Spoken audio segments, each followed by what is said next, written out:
Harp is probably eating good right now. We've got a few insider sales transactions, which I think a lot of folks are always curious about, especially since we've been hovering around these all-time highs for Palantir's price and being a $100 billion company. So let's look at these filings first, but for the longtime viewers, I like to show more than just the transaction to give the context of what he's sold in comparison to what he has and if he's still aligned with shareholders.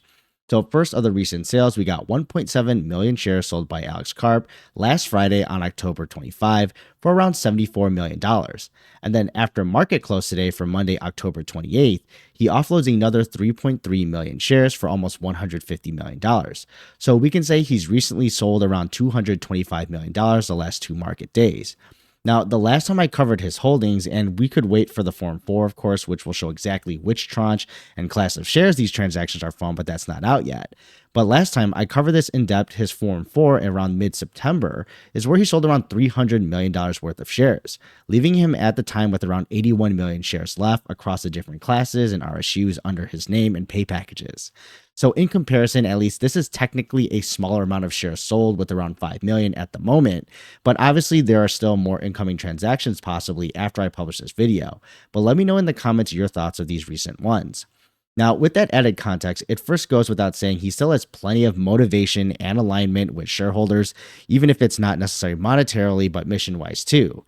And considering his massive holdings left, at least from covering this closely for almost 2 years, there's no change pattern-wise in him offloading when the price falls or goes up to all-time highs just like this.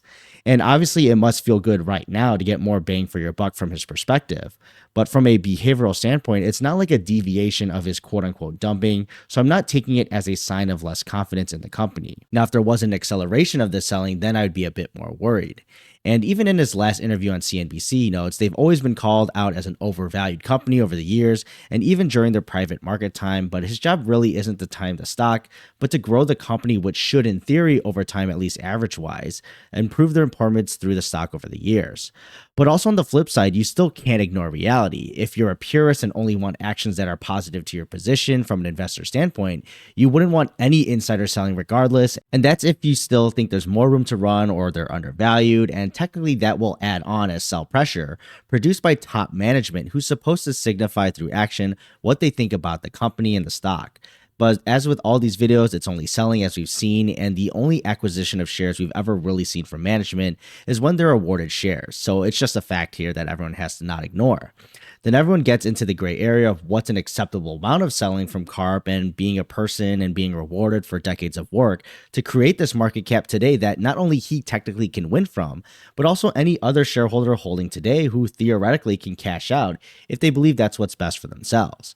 So I'll let you figure that out in the comments on what you think. Now, another point folks like to bring up in this conversation every time when Karp sells is, are we overvalued or undervalued or fairly valued as a company? And I sound like a broken record, but traditionally this is super expensive right now.